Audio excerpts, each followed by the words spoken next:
সুকান্ত একাডেমিতে মঙ্গলবার স্বাস্থ্য ও খাদ্য নিরাপত্তা সচেতনতা শিবির অনুষ্ঠিত হয়।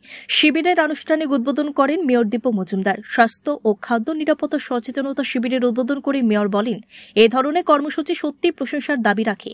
এর আগে এ রাজ্যে এ ধরনের কর্মসূচি পালিত হয়নি বলে তিনি উল্লেখ করেন।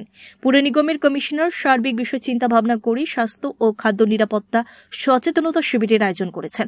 শিবিরের প্রাসঙ্গিকতা উল্লেখ করে মেয়র বলেন, আগরতলা শহর এলাকায় যেসব স্বীকৃত ভান্ডার রয়েছেন তাদেরকে নিয়ে এই সচেতনতা শিবিরের আয়োজন করা হয়েছে।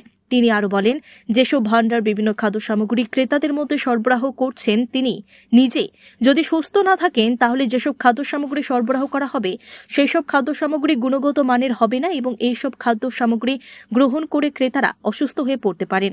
খাদ্যের গুণগত মান বজায় রাখতে হলে ভান্ডারকে প্রথমে সুস্থ থাকতে হবে। সুস্থ সবল থেকে গুণগত মানের খাদ্য সামগ্রী ক্রেতাদের মধ্যে পরিবেশন করার জন্য আহ্বান জানিয়েছেন mayor. Bureau report, BTV Tripura news. কর্মসূচি বা অনুষ্ঠান বিষয়ে আমাদের স্মার্ট সিটি যিনি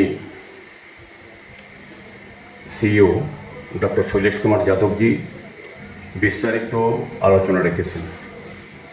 তার পরবর্তী সময়েও আমাদের শ্রমিক নেতা শ্রী বিপ্লব মহোদয়ও আলোচনা রেখে আপনাদের সামনে তুলে ধরার চেষ্টা করেছেন আমাদের স্ট্রিট ভেন্ডারদের অবস্থা বা তাদের কী করণীয় এবং তাদের যে নীতি, তাদের প্রতি যে নীতি নির্দেশনা আছে সেগুলি কীভাবে প্রতিপালন করা। এবং সার্বিকভাবে আমি বলবো আজকে স্ট্রিট ভেন্ডারদের এই স্বাস্থ্য শিবিরে অংশগ্রহণ করার জন্য আমি ধন্যবাদ জানাচ্ছি। আমি প্রথমেই ডক্টর শৈলেশ কুমার যাদবকে ধন্যবাদ জানাই। এই ধরনের প্রোগ্রাম আমি বলবো আগরতলা নয়, রাজ্যে প্রথম হয়েছে। আমরা স্বাস্থ্য শিবির করি, বিভিন্ন সময় আমিও যাই বিভিন্ন প্রোগ্রামে, বিভিন্ন শ্রেণীর লোকদের নিয়ে স্বাস্থ্য শিবির করা হয়, বিভিন্ন ক্লাবে, সরকারিভাবে, বিভিন্ন প্রতিষ্ঠান বা ব্যক্তিগত উদ্যোগও। কিন্তু শুধুমাত্র স্ট্রিট ভেন্ডারদের নিয়ে স্বাস্থ্য শিবির করা এই রাজ্যে প্রথম। ওনাকে এই কারণে আমি ধন্যবাদ জানাই। এটা আমাদের এডিবির ও সহযোগিতা আছে। তো আমি বলবো যে স্ট্রিট ভেন্ডারদের স্বাস্থ্য পরীক্ষার ক্ষেত্রে সিইও সাহেবের কেন এত আগ্রহ বা চিন্তা। উনি বলেছেন যারা স্ট্রিট ভেন্ডিং করেন বা স্ট্রিট ভেন্ডার এই ব্যবসার সঙ্গে যুক্ত আছেন তারা আগে নিজেকে সুস্থ রাখতে হবে এবং তাদের মাধ্যমে যে খাবার শহরবাসী বা রাজ্যবাসীকে তুলে দেওয়া হয় সেই খাবারগুলিও যাতে তাদের গুণমান এবং সেক্ষেত্রে তাদের বজায় রাখা তাদের একটা ডিউটির মধ্যে পড়ে। তো আগে নিজেকে সুস্থ রাখতে হবে। যারা আমরা এই কাজে যুক্ত আছি, আমরা নিজেরা যদি সুস্থ না থাকি, আমরা যদি রোগাক্রান্ত হই কোনোভাবে, তো আমাদের মাধ্যমে যারা খাদ্য গ্রহণ করতে হবে বা কিনতে আসবে যারা ক্রেতারা, তারা কিন্তু সেই ক্ষেত্রে রোগে আক্রান্ত হওয়ার সম্ভাবনা আছে। সেই কারণে স্ট্রিট ভেন্ডারদের একটা গুরুত্বপূর্ণ বিষয় হচ্ছে তাদেরকে সুস্থ রাখা। আপনারা জানেন যে আগরতলা শহরে মোটামুটি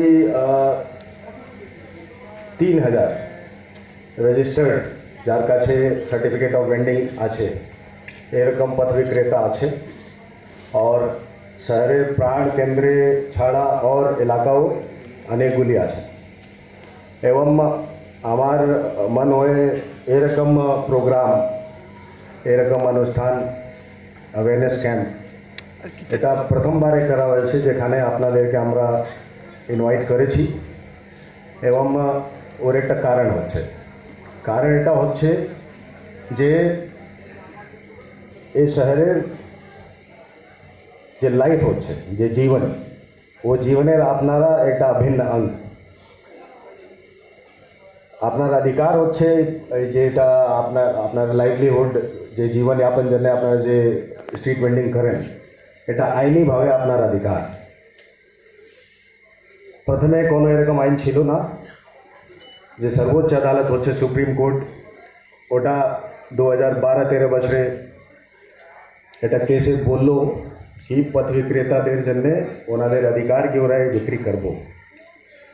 আর এটা গভর্নমেন্টের, সরকারের এটা দায়িত্ব যে কতজন আছে, কি অবস্থায় আছে, ওরা একটা সার্ভে করো, সবাইকে লাইসেন্স দেও।